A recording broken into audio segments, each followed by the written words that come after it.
तो hello everyone, this is Shrikant Dewangan और आप देख रहे हैं हमारा चैनल थिंक इन कोड। तो आज के वीडियो में हम लोग पढ़ेंगे यार एचटीएमएल एलिमेंट्स के बारे में और एट्रीब्यूट्स के बारे में, है ना। एलिमेंट्स के बारे में हमने ऑलरेडी प्रीवियस वीडियो में थोड़ा सा डिस्कस किया हुआ था। आज हम थोड़ा सा और डीप में पढ़ेंगे कि कैसे क्या क्या एलिमेंट्स को यूज़ करते हैं, और एलिमेंट्स के थोड़े से और डीप में जाके देखते हैं कि क्या क्या किस तरीके से एलिमेंट के वर्किंग होते हैं। ठीक है, तो हमने लास्ट वीडियो में देखा था कि क्या हमने एडिटर यूज़ किया था, किस तरीके से हमने कोड को लिख के देखा था और कोड को कैसे ब्राउजर पे हमारे रेंडर करके देख चुके थे। ठीक है, एचटीएमएल का स्ट्रक्चर देखा था, ये सब चीज़ें हमने लास्ट वीडियो में फॉलो की थी। अब हम लोग आज के वीडियो में हम लोग डिस्कस करेंगे एचटीएमएल एलिमेंट्स और एट्रीब्यूट। तो चलिए वीडियो को स्टार्ट करते हैं। वीडियो को स्टार्ट करने से पहले मैं आपको न्यूटन स्कूल के बारे में बताना चाहता हूँ। न्यूटन स्कूल एक ऐसा प्लेटफॉर्म है जो आपको टेक करियर के लिए प्रिपेयर करता है, और इनका जो कोर्स है वो कोई भी कर सकता है, चाहे वो नॉन टेक बैकग्राउंड से बिलोंग करता हो, चाहे वो स्टूडेंट हो, चाहे वो वर्किंग प्रोफेशनल हो, कोई भी इनका जो कोर्स है वो कर सकता है। न्यूटन स्कूल जो है फुल स्टैक की ट्रेनिंग प्रोवाइड करता है 6 मंथ तक के।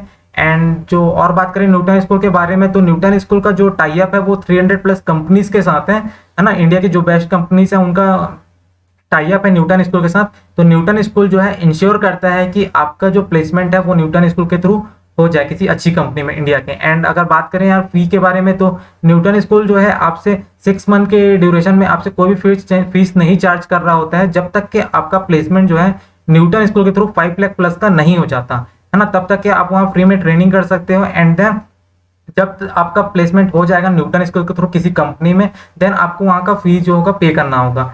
और बात करें इसके कोर्स के बारे में, तो यहाँ के जो कोर्स है वो बहुत ही अच्छा कोर्स है फुल स्टैक डेवलपमेंट का, है ना। क्योंकि बहुत ज़्यादा स्कोप है और जॉब बहुत इजीली मिल सकता है अगर आप फुल स्टैक डेवलपमेंट का कोर्स कर लेते हो न्यूटन स्कूल के थ्रू। और अगर बात करें इसके जो फैकल्टीज हैं, है ना, और इसके जो जो फैकल्टीज हैं और टीचर्स हैं, तो यहाँ के जो टीचर्स हैं बहुत ही हाई क्वालिफाइड है ना। आप इनके वेबसाइट में विजिट कर सकते हो और देख सकते हो। अगर हम लोग इसके वेबसाइट्स में विजिट करते हैं तो देखते हैं क्या चीज़ है कि सबसे पहली चीज आपको दिख रहा होगा कि 0 फी टिल प्लेसमेंट। मतलब इसका मतलब यही है कि आपसे कोई भी फीस नहीं चार्ज किया जाता जब तक कि आपका प्लेसमेंट नहीं हो जाता। ठीक है, और इंडिया के अगर बात करें कंपनीज के बारे में, तो आप यहाँ इनके वेबसाइट में देख सकते हो कि किस किस टाइप से कंपनीज है, कौन कौन कंपनीज है ना, जो इनके यहाँ विजिट करती है। तो जो कंपनीज होती है वो न्यूटन स्कूल के पास आके वहाँ के स्टूडेंट्स को हायर करके लेके जाती है ना। तो ये आपके लिए बहुत ही बेनिफिशियल है ना। अगर आप यहाँ से कोर्स कर रहे हो तो आप यहाँ के स्टूडेंट हो जाते हो। एंड अगर बात करें यार कि इनके जो फैकल्टीज हैं, जो यहाँ के आपके मेंटर होंगे वो किस तरीके से होंगे, है ना, कौन कौन होंगे इनके मेंटर्स, तो आप यहाँ के जो मेंटर्स होंगे वो बात करें तो जो बहुत ही अच्छे क्वालिफाइड है, जो बहुत अच्छी कंपनीज में काम करे वो उनके मेंटर है ना। लाइक आप ये देख सकते होंगे, ये जो मेंटर्स हैं वो गूगल, माइक्रोसॉफ्ट, उबर, अमेजोन, है ना, यहाँ सब बहुत बड़ी कंपनी में काम कर रहे हैं और जो बहुत ही अच्छा नॉलेज रखते हैं, है ना, वो सेम नॉलेज आपको देने वाले हैं। देन आप भी बहुत अच्छा नॉलेज यहाँ से गेन कर सकते हो। ठीक है, और अगर बात करें न्यूटन स्कूल के बारे में, तो यहाँ के जो प्रीवियस ईयर के स्टूडेंट्स हैं आप उनका भी फीडबैक यहाँ वेबसाइट में आके पढ़ सकते हो, जो यहाँ ऑलरेडी पढ़ के निकल चुके हैं, है ना, इसके बारे में आप देख सकते हो। तो आप न्यूटन स्कूल का वेबसाइट एक बार विजिट कर सकते हो, और बाकी और भी चीज़ें जो है डिटेल्स में आप जानने के लिए कि क्या क्या चीज़ें कैसी है ना, मैंने तो बता दिया है। आप विजिट कर सकते हो, आप कोर्स को देख सकते हो, और आप यहाँ से अप्लाई भी कर सकते हो, और अपने जो फीडबैक्स हैं, जो प्रीवियस ईयर के स्टूडेंट्स हैं उनके फीडबैक पढ़ सकते हो, कंपनीज को देख सकते हो, और मेंटर्स के बारे में भी जान सकते हो। ठीक है, तो बस इतना ही था न्यूटन स्कूल के बारे में। और अगर न्यूटन स्कूल के लॉन्च पैड के बारे में बात करें यार, तो हम लोग जो है इस कोर्स में न्यूटन स्कूल का लॉन्च पैड यूज़ कर रहे होंगे, क्योंकि न्यूटन स्कूल का जो लॉन्च पैड है बहुत ही ज़्यादा ईजी है और बहुत ही ज़्यादा कंफर्टेबल है। आपको कोई भी सेटअप करने की बिल्कुल भी कोई ज़रूरत नहीं है। आपको सीधा आना है और अपने कोड को लिख के एग्जीक्यूट कराना है। आपको किसी भी टाइप से कंप्यूटर में सेटअप करने की नीड नहीं होती है। तो ये बहुत ही अच्छा जो है आईडी, ऑनलाइन आईडी है जहां हम लोग यूज़ करेंगे। और मैं भी इसको इस आपके जो कोर्स आगे जो करने वाले हैं हम लोग, उसमें मैं यही वाला आईडी यूज़ कर रहा हूँ। तो आप यहाँ पर एक बार विजिट करके आप बिल्कुल ये यूज़ कर सकते हो। अगर आप दूसरे जगह में आप दूसरे सिस्टम को भी यूज़ कर रहे हो तो आप सिर्फ आप अपने आईडी पासवर्ड डाल के आप वहाँ लॉग इन करके अपने कोड को रिसीव कर सकते हो। आपको अपने जो ऑफलाइन सिस्टम में रखने की बिल्कुल भी जरूरत नहीं है, आप यहाँ कोड कर सकते हो। तो हम लोग यही जो है चीज़ें यूज़ कर रहे होंगे। तो आप न्यूटन स्कूल का जो लॉन्च पैड है वो विजिट कर सकते हो। बस आपको सिंपल जाना है एंड आपको लॉन्च पैड पर क्लिक करना है, एंड देन उसके बाद आपको सीधा लॉगिन आईडी पासवर्ड एंटर करके आपको न्यूटन स्कूल के जो आईडी है, ऑनलाइन आईडी, आप वहाँ पहुँच जाओगे और हम लोग यहाँ कोड कर रहे होंगे। ठीक है, तो ये बहुत ही इजीली हम लोग यहाँ चीज़ों को कोड को लिख सकते हैं। आप देख सकते हैं कि हम लोग का जो कोर्स है वो HTML, CSS और जावास्क्रिप्ट का है। तो यहाँ हम लोग HTML का कोड लिख रहे होंगे, यहाँ हम लोग CSS का कोड लिख रहे होंगे, और हम लोग यहाँ जावा का कोड लिख रहे होंगे, और यहाँ जो है हमको आउटपुट जो है मिल रहा हो जाएगा। ठीक है, तो बहुत अच्छा है ये, है ना। आप यहाँ कोड को अपने सेव करके भी रख सकते हो। तो बस इतना ही था यार न्यूटन स्कूल के बारे में। तो न्यूटन स्कूल एक बार जरूर विजिट करिएगा, और लॉन्च पैड हम लोग इस जो कोर्स है उसमें यूज़ कर रहे होंगे। ठीक है, तो चलिए वीडियो को स्टार्ट करते हैं, जो हमारा आज का टॉपिक है। तो HTML एलिमेंट क्या चीज़ है यार, हाँ। तो सबसे पहले अगर HTML एलिमेंट्स के बारे में बात करें तो हमने देखा था कि HTML एलिमेंट्स मैंने देखा था कि H1 टैग के अंदर मैंने कुछ लिखा था तो वो हेडिंग जैसा बिहेव कर रहा था, एंड P टैग के अंदर एक सिंपल टैग जैसा पैराग्राफ जैसा बिहेव कर रहा था, ठीक है। तो सेम सिमिलरली वही सेम चीज़ है यार, बस वही उसी चीज़ को हम लोग बोलेंगे HTML एलिमेंट्स, है ना। लाइक आप यहाँ देख सकते हो कि मैंने लिखा कि tag name, and tag name को ओपन किया। यहाँ पर आप देख सकते हो जैसे मैंने बताया था कि टैग, किसी भी टैग को आप ओपन करो तो क्लोज बिल्कुल करना जरूरी है। तो मैंने इसको क्लोज किया और उसके बाद मैंने कुछ बीच में कोई कंटेंट लिखा था, दिख रहा है, कम गोस हियर, ठीक है, कंटेंट गोस हियर। तो ये जो चीजें हैं, ठीक है, ये जो चीजें हैं ये क्या चीज है, यही मेरा HTML एलिमेंट्स है ना। लाइक यहाँ देख सकते हो कि मैं हेड के अंदर heading, my first heading, my first paragraph, है ना, माय फर्स्ट एलिमेंट, है ना। हमने कुछ भी यहाँ लिख सकते हैं, तो वो जो लिखा होगा वो बाकी सारी चीजें ये क्या होंगी, ये जो मेरे यहाँ लिखा होगा यही चीज होंगी, वो होंगे कहलाएंगे मेरे HTML एलिमेंट, है ना। तो ये सेम चीज जो हम यूज कर सकते हैं, हम पूरे रेंडर कराने के लिए हमको HTML एलिमेंट्स की बहुत ज्यादा जरूरत होती है। बिना हम एलिमेंट्स के कोई भी अपने टेक्स्ट को या किसी टाइप से कंटेंट को हम लोग अपने ब्राउजर पर रेंडर नहीं करा सकते। तो एलिमेंट जो है बहुत इंपॉर्टेंट चीज है और बेसिक है, ठीक है। और बात करें nested element HTML, nested HTML elements के बारे में, तो नेस्टेड क्या चीज होती है, नेस्टेड मतलब एक के अंदर एक और चीज है, ठीक है। मतलब एक चीज है, कोई एक एलिमेंट है, उसके अंदर दूसरी एलिमेंट है, उसके अंदर हो सकता है तीसरी एलिमेंट हो, ठीक है। तो ये चीजें क्या हो जाएंगी, नेस्टेड, है ना। तो इसमें देख सकते हो कि जैसे मैंने लिखा था, मैंने क्या लिखा था, HTML का लिखा था, ठीक है। तो HTML जो लिखा था मैंने यहाँ से यहाँ एंड किया, देन HTML के अंदर क्या चीजें थी, बॉडी थी, ठीक है। तो देखो HTML के अंदर बॉडी आ गया, बॉडी के अंदर क्या चीज थी, बॉडी के अंदर थी हेडिंग, ठीक है, और पैराग्राफ। तो ये सेम चीज जो हम लोग कर रहे हैं, इसी चीज को हम लोग बोलते हैं क्या, नेस्टेड एलिमेंट, ठीक है, HTML नेस्टेड एलिमेंट, ठीक है। तो इसको हम लोग कभी भी अगर बोल रहा हूँ मैं कि नेस्टेड एलिमेंट में कर सकते हैं, तो आपको ये समझना होगा कि एलिमेंट नेस्टेड है, इसका मतलब हम कोड को अंदर लिख रहे होंगे, ठीक है। फिर उसके बाद करें यार, एक इंपॉर्टेंट चीज जो मैंने ऑलरेडी आपके साथ डिस्कस की थी, वो क्या चीज है, never skip the end tag, ठीक है। स्किप नहीं करना, इसका मतलब कि हमको जो कोई भी चीज अगर एलिमेंट या टैग, सॉरी, कोई भी टैग हम लोग ओपन कर रहे हैं तो उसको हमको क्लोज करना बहुत जरूरी है, ठीक है ना। अदरवाइज हमारे जो कंटेंट्स है वो सही तरीके से रेंडर नहीं होंगे, हमारे कंट्रोल से बाहर चले जाएंगे और फिर पता नहीं फिर उस अपने तरीके से वर्किंग करेंगे। लाइक मैंने यहाँ लिखा है कि H1 लिखा है, लेकिन यहाँ पर मैंने H1 को क्लोज नहीं किया, दिख रहा है आपको, नहीं किया मैंने यहाँ पर। P टैग को लिखा मैंने, P टैग को यहाँ पर क्लोज नहीं किया। इसका मतलब ये क्या है, ये गलत है, ये गलत कोड है, ठीक है। हो सकता है रन करे, हो सकता है ना रन करे, लेकिन ये चीजें प्रॉब्लम कर सकती है हमारी, ठीक है। तो बेटर है कि हमको यहाँ पर क्लोज करना चाहिए था H1 के साथ, है ना, एंड सेकेंडली जो था हमारा P टैग के साथ। तो ये चीज बहुत इंपॉर्टेंट है, तो ये चीज आपको मिस नहीं करनी, ठीक है। तो ये बहुत इंपॉर्टेंट है, प्लीज इसको याद रखना, ठीक है। ऐसे कभी भी स्किप नहीं करना, कभी भी हमको किसी टैग को, ठीक है। और अगर टैग के बारे में अगर थोड़ा और बात करेंगे तो एक और टैग होता है, वो है एम्प्टी टैग, ठीक है।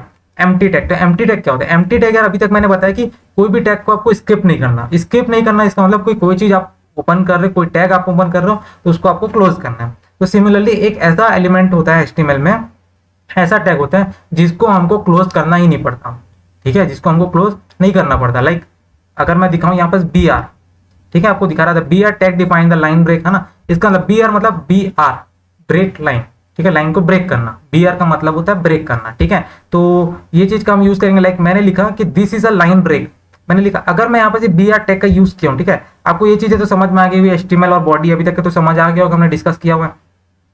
P टैग भी समझ आ गया होगा क्या कर रहा है, ठीक है। आपको अभी नया क्या है, BR टैग। तो BR टैग में आप देख सकते हो कि BR टैग को कहीं ओपन नहीं किया गया और कहीं क्लोज नहीं किया, मतलब सिर्फ क्या किया, एक जगह लिख के रख दिया है ना। मैंने यहाँ क्या किया, this is a line break लिखा, बस हो गया मेरा काम, ठीक है। अगर मैं इसको क्या करता हूँ, अगर मैं इसको क्लोज करता हूँ या ओपन करता हूँ तो नहीं, मेरे को इसको करने की जरूरत नहीं, क्योंकि कुछ हमारे पास HTML में ऐसे एलिमेंट्स होते हैं जिसको हमको क्लोज करने की जरूरत नहीं होती, और उसी चीज को हम लोग बोल रहे होते हैं क्या, एम्प्टी HTML एलिमेंट्स।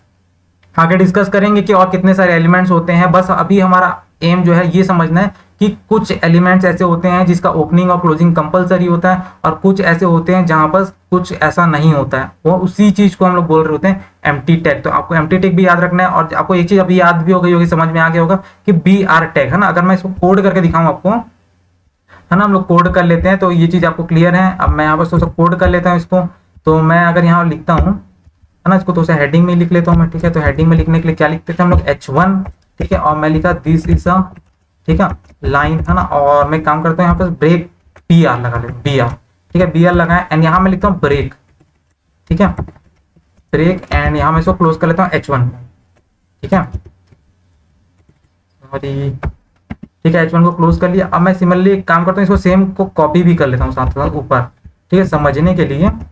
ठीक है, मैंने इसको कॉपी कर लिया तो ठीक है, तो आपको समझ आ रहा होगा कि ये तो मैंने लिखा। अब मैं ऊपर वाले से ब्रेक हटा देता हूँ। ठीक है, तो आपको देखना है कि पहले कैसा था। अगर हम नॉर्मल लिख रहे हैं तो क्या हो रहा है, दिख रहा है आपको, this is a line break. और यहाँ पर आप देख रहे हो तो क्या देखने मिल रहा है, this is the line and मैंने यहाँ लगाया था बी आर टैग। तो बी आर टैग ने क्या किया, इस लाइन को यहाँ पर ब्रेक कर दिया। तो ब्रेक टैग जो है हमारा एम्प्टी टैग होता है, जिसको क्लोज ओपन करने की जरूरत नहीं होती, सिंपल उसको बस लिखना होता है ओपन कर, ओपन जैसे हम ओपन करते हैं सिमिलरली उस तरीके से, कोई हमको ब्रेक करने की नीड नहीं होती। यहाँ तक इसने चला एंड देन इसको यहाँ पर इसको जब रेंडर किया ब्रेक को, बी आर टैग को, है ना, तो उसने क्या कर दिया, लाइन को ब्रेक कर दिया। ब्राउजर ये चीजों को अपने आप समझ जाता है, इसलिए हम लोग इसको यहाँ पर यूज कर रहे होते हैं। ठीक है, और अगर बात करें HTML is not case sensitive. Case sensitive का मतलब क्या होता है, इसका मतलब ये है, केस सेंसिटिव का मतलब समझना पहले इंपॉर्टेंट। अब बात करते हैं केस सेंसिटिव के बारे में, है ना। HTML में केस सेंसिटिव क्या चीज है, केस सेंसिटिव का मतलब समझ लेते हैं पहले। केस सेंसिटिव का मतलब होता है कि कोई चीज जैसी है वैसी रहे, है ना। इट मीन्स कि अगर मैंने कोई चीज को डिफाइन कर दी है कि कोई चीज कैपिटल में है, लेट कर लो मैं बोला कोई चीज ए कैपिटल में मेरे को चाहिए इनपुट, या फिर मैं चाहता हूँ ए कैपिटल में, ठीक है, तो यहाँ क्या होगा, मेरे को ए में कैपिटल ही चाहिए।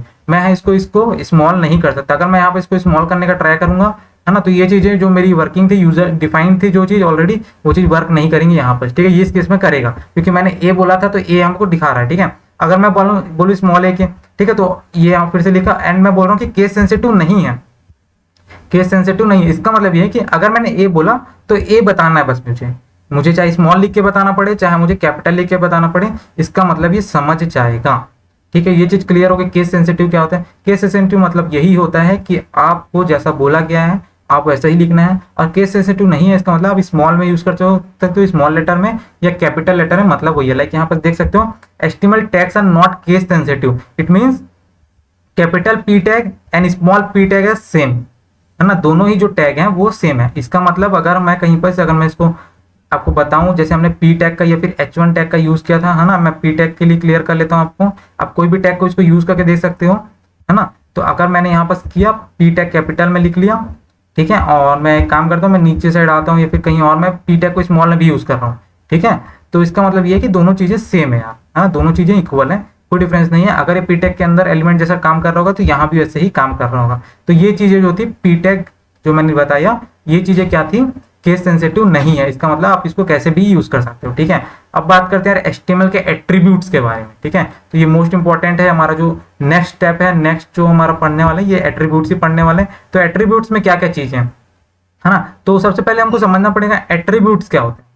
ठीक है, एट्रीब्यूट्स क्या होता है, एट्रीब्यूट्स यार क्या होता है कि आप अभी तक हमने एलिमेंट्स यूज करना सीखा, लाइक H1, है ना, जैसे H1 यूज किया हमने, पी टैग यूज किया, है ना, बॉडी एलिमेंट यूज किया, बॉडी टैग यूज किया, है ना, बॉडी यूज किया, है ना, हेड यूज कर लिया, टाइटल यूज कर लिया। ठीक है, तो ये सब चीज तो यूज कर लिया हमने, देख लिया बहुत सी चीजें यूज करके। ठीक है, तो एट्रीब्यूट क्या चीज है, एट्रीब्यूट यार कि किसी एलिमेंट को, लाइक मैंने H1 को या P को या किसी भी एलिमेंट को मेरे को और ज्यादा एडिशनल इंफॉर्मेशन देनी है, उसके बारे में मेरे को उसको और डिफाइन करना है ना, उसके बारे में को और डिफाइन करना, उसी को हम लोग बोलते हैं एट्रीब्यूट। आपको समझ नहीं आएगा तो 2 मिनट रुकना, मैं आपको क्लियर कर लेता हूँ कैसा होता है। कि लाइक अगर मैंने यहाँ पर आपको दिखाता हूँ, चलो इसी पे बताता हूँ। ठीक है, तो इस पे बात करते हैं HTML एट्रीब्यूट के बारे में। ठीक है, इसमें आपको एकदम क्लियर हो जाएगा, आप देखना। लाइक मैंने ए टैग के बारे में नहीं बताया। ठीक है, ए टैग क्या होता है मैं बता देता हूँ। ए टैग के बारे में पहले बात कर लेते हैं। ए टैग क्या होता है, जैसे अभी तक हमने H1 टैग पढ़ा, पी टैग पढ़ा, सिमिलरली वैसी ए टैग होता है। जैसे बॉडी है एलिमेंट्स के, है ना, बॉडी टैग है, HTML एलिमेंट्स हैं, और भी अगर हम लोग कुछ यूज कर रहे हैं, है ना, हेडिंग, टाइटल, सिमिलरली ए टैग है। तो इसमें जितने भी होते हैं ये टैग होते हैं वो सिमिलरली होते हैं, कुछ नया नहीं होता, बस उसके नाम अलग होते हैं। ए मीन्स क्या होता है कि हम ए टैग का यूज इसलिए कर रहे होते हैं क्योंकि हाइपर लिंक करने के लिए। हाइपर लिंक मतलब कि लेट कर लो कि आपने कहीं देखा हो किसी वेबसाइट में कि आप क्लिक करते हो, आप कहीं दूसरी जगह किसी लिंक के थ्रू पहुंच जाते हो, इसी चीज को हम लोग बोलते हैं क्या, हाइपर लिंक, है ना। लाइक मैंने अगर बोला कि हाँ मैं न्यूटन स्कूल लिखा हूँ, मैं चाहता हूँ कि क्लिक करते ही मैं न्यूटन स्कूल के पेज पर चले जाऊँ, तो मेरे को क्या करना पड़ेगा, यहाँ पर इसको लिंक करनी पड़ेगी, उसी चीज को बोलते हैं हाइपर लिंक। तो वो किसके थ्रू होता है, वो होता है एंकर टैग के थ्रू, इसको बोलते हैं anchor tag. A belongs to anchor. ठीक है, एंकर टैग क्या स्मॉल है, आप कैपिटल ए भी यूज कर सकते हैं यहाँ पर। ठीक है, ए मतलब इसमें हम लोग जनरली स्मॉल यूज करते हैं, है ना, हम लोग क्या करते हैं, केस सेंसिटिव नहीं है, इसका मतलब ये नहीं कि हम कहीं बड़ा कहीं छोटा यूज करें, एक स्टैंडर्ड यूज कर रहे हो तो स्टैंडर्ड क्या है, स्मॉल में लिखना, हर चीज को हम लोग क्या करेंगे, स्मॉल में लिख रहे होंगे, ठीक है। तो मैंने लिखा ए, तो इसके साथ साथ कुछ एक प्रॉपर्टीज होती है, इसके कुछ एट्रीब्यूट है, इंपॉर्टेंट एट्रीब्यूट है, जिसको हमको यूज करना कंपलसरी है, अदरवाइज वो काम नहीं करेगा, ठीक है। अगर मैं सिंपल इसको ए टैग लिख देता हूँ और लिख देता हूँ विजिट न्यूटन स्कूल करके, तो क्या होगा, कुछ काम ही नहीं करेगा ये, ठीक है। तो मेरे को इसके एक एट्रीब्यूट देना जरूरी, मतलब इसके बारे में को और कुछ बताना जरूरी है, तभी वो वर्क करेगा, ठीक है। तो मैंने क्या किया, एक एट्रीब्यूट होता है एच रेफरेंस, है ना, HREF का मतलब होता है रेफरेंस, ठीक है। तो इस किसका रेफरेंस ले रहा है भाई, इस वेबसाइट का, मैंने देख सकते हो आप डबल कोट्स के अंदर मैंने लिखा हुआ है, आपको ग्रीन में दिख रहा होगा, मैं जूम कर लेता हूं, आपको दिख रहा होगा https, है ना, newtonschool.com, ठीक है। इसका मतलब क्या है कि यहां से मेरा जो है एक एट्रीब्यूट चालू हुआ, तो आपको एट्रीब्यूट क्लियर हो गया होगा कि मैंने ए टैग तो बताया, ए टैग के अंदर कुछ लिखा, देखो आपको दिख रहा होगा ए टैग यहाँ क्लोज हो गया है, एंड ए टैग यहाँ से यहाँ बस यहाँ तक मैंने ए टैग को ओपन किया, एंड यहाँ से ए टैग जो है मेरा क्लोज हो चुका है, ठीक है। और यहाँ पर मैंने लिखा है कंटेंट, तो ये मेरा क्या है, एंकर एलिमेंट, ये पूरा क्या है, मेरा एलिमेंट है, ठीक है। और मैं इतने की बात करूँ तो ये क्या चीज है, यहाँ पर आपको ग्रीन कलर में जो दिख रहा है कॉमा के पहले पहले, ये क्या चीज है, ये मेरा है भाई एट्रीब्यूट, ये मेरा क्या है, एट्रीब्यूट। एट्रीब्यूट मतलब ये है कि मैं उसको कुछ और डिटेल्स मतलब उसको दे रहा हूँ, है ना, जो काम करना, जो उसको काम के लिए यूज पड़ रहा है, ठीक है। तो मैंने इसको एच रेफरेंस कर दिया, तो जैसे ही अब मैं क्या करूंगा, विजिट न्यूटन स्कूल करूंगा, तो यहाँ पर क्या हो जाएगा, चीजें उस पेज में चले जाएंगे, ठीक है। मैं आपको इसको करके दिखा देता हूँ, ठीक है। तो इसको पहले देख लेते हैं थोड़ा सा किस तरीके से काम करता है। लाइक मैंने एक काम किया, मैंने लिखा ए टैग, ठीक है, ए टैग लिखा, एंड ए टैग के अंदर था HRF, ठीक है। मैंने यहाँ लिंक दे देता हूँ, लाइक, है ना, न्यूटन स्कूल के लिए देता हूँ, लाइक मैं अगर यहाँ पर गया, इसका URL को मैं कॉपी कर लेता हूँ, ठीक है, और मैं यहाँ के पेस्ट कर देता हूँ, ठीक है। और मैं क्या करना है, इसको क्लोज करना है, और मैं यहाँ कुछ टेक्स्ट देना है। टेक्स्ट देना है क्यों, क्योंकि वहां पर जो टेक्स्ट विजिबल हो और हम उस पर क्लिक कर सकते, तभी तो यूजर को पता चलेगा, जो सामने यूजर हो उसको पता चलेगा क्लिक क्या करना है, ठीक है। तो विजिट लिख लेता हूँ, विजिट, है ना, न्यूटन स्कूल करके मैंने लिखा, एंड मैं इसको क्लोज कर लेता हूँ। क्लोज करने के लिए सिंपल आपको पता है, ये लिखा मैंने, क्लोज कर लिया, है ना। तो आपको समझ में आ गया होगा ये चीज कैसे हो गई। अब यहाँ दिख रहा होगा आपको एक आउटपुट आ गया, विजिट न्यूटन स्कूल, आपको दिख रहा है, आपको यहाँ पर क्लियरली विजिबल होगा कि दिख रहा है आप यहाँ पर न्यूटन स्कूल। अब मैं जैसे इस पर क्लिक करूंगा, ये मेरे लिए लिंक बन चुकी है, लिंक बन चुकी है। मैं इसको क्लिक करके देखता हूँ एक बार क्या होता है, देखो जैसे मैंने इसको क्लिक किया, है ना, तो आपको देखने मिलेगा क्या होगा कि न्यूटन स्कूल में जाके ओपन हो जाएगा, देख सकते हो, दिख रहा है, ठीक है। तो मेरा जो आईडी है ये चीज यहाँ पर ओपन हो चुकी है, ठीक है, क्यों, क्योंकि मैंने उसका सेम URL दिया था, ठीक है। अगर मैं इसको URL को चेंज कर लेता हूँ, लेट कर लो, मैं इसको चेंज कर लेता हूँ, अभी देखते हैं, ठीक है। तो मेरे पास आगे फिर से, अब मैं इसको चेंज कर देता हूँ, अब न्यूटन स्कूल के ऑफिशियल वेबसाइट पर हम लोग चला जाएंगे, ठीक है। और यहाँ देखना आप, यहाँ पर जो है आउटपुट आपका आ जाएगा, ठीक है। इसको मैं थोड़ा बड़ा कर लेता हूँ, आप देख सकते हैं यहाँ पर आउटपुट आ गया इसका, ठीक है। तो ये जो है हमारा जो है एंकर टैग का यूज है, बहुत ही ज्यादा यूजफुल है, आपको सब समझ में आ गया होगा कि कितना ज्यादा हम लोग इसको अच्छे तरीके से यूज कर सकते हैं, ठीक है। और भी बहुत सी चीजें हैं जो हम लोग देखेंगे, ठीक है। तो और देखते हैं नेक्स्ट क्या चीज है हमारे पास है द SRC एट्रीब्यूट, ठीक है, SRC एट्रीब्यूट, है ना। तो SRC एट्रीब्यूट का मतलब क्या है यार, SRC एट्रीब्यूट का मतलब है कि जैसे हमने H रेफरेंस का यूज किया किसी लिंक पे जाने के लिए, सिमिलरली SRC भी सिमिलरली काम कर रहा होता है, सिमिलर मेथड पे काम कर रहा होता है, लेकिन इसको हम लोग कहाँ यूज करते हैं ये समझना इंपॉर्टेंट है। SRC जो है उसको हमको यूज करना होता है IMG टैग के अंदर। अच्छा, अब IMG टैग क्या, ये चीज क्या नया हो गया आपके लिए, है ना। IMG जो टैग है वो यूज कर रहे होते हैं इमेज के लिए, किस चीज के लिए, इमेज के लिए, ठीक है। तो इमेज के लिए अगर मैं यूज करता हूँ तो कौन सा टैग, IMG, है ना। आपको एक चीज तो क्लियर हो गई होगी इतनी देर में कि HTML में जो चीज हम लोग पढ़ रहे हैं, तो जैसे उस चीज का नाम है, लाइक जैसे जिस चीजों को हम लोग यूज करने के लिए नाम ले रहे हैं, सिमिलरली उसके कहीं ना कहीं हम वैसे ही उसके एलिमेंट्स और उसे टैग के नाम हो रहे होते हैं ना, लाइक इमेज का IMG, है ना। तो ये क्या होगा IMG, तो IMG की टैग्स यूज करते हैं हमारे जो वेब पेज होते हैं उसमें हमको कोई इमेज एम्बेड कराना, मतलब कंटेंट करके, मतलब उसको जोड़ना है, ठीक है। आप सिंपल लैंग्वेज में बात करें तो एक कोई इमेज है हमारे पास एक वेबसाइट है, हमारे वेब पेज है, उसको हमको क्या करना है, फिक्स करना है, दोनों को मर्ज करना है और हमारे वेबसाइट में लेके आना है उस इमेज को। तो उसके लिए हम लोग यूज करेंगे IMG। तो अच्छा, IMG टैग का तो ये चीज समझ आ गया, कोई भी देख के आपको पता चल जाएगा कि IMG मतलब इमेज लाने की कोशिश कर रहा है। तो इमेज कैसे आएगा ये बात आ जाएगी। तो इमेज लाने के लिए एट्रीब्यूट देना पड़ेगा हमको, तो वो एट्रीब्यूट क्या चीज होगी, एट्रीब्यूट होगी SRC, ठीक है। आपको दिख रहा होगा SRC। तो हम इसको यूज करके अगर देखेंगे एक बार, तो पहले एक बार देख लेते हैं एग्जांपल। तो मैंने लिखा SRC, ठीक है, तो IMG लिखा, ये चीज समझ में गई। तो और यहाँ पर मैंने क्लोज नहीं किया, इसका मतलब क्या समझे आप, अगर मैंने इसको क्लोज नहीं किया इसका मतलब मेरे को इसको क्लोज करने की नीड नहीं है, ठीक है। तो IMG जो टैग है ना, IMG जो टैग है वो एम्प्टी टैग है, क्लियर हो गया होगा। mg जो टैग है वो क्या है, एम्प्टी टैग है। तो इसको मैं यूज करके दिखाता हूँ आपको कैसे यूज करते हैं, ठीक है।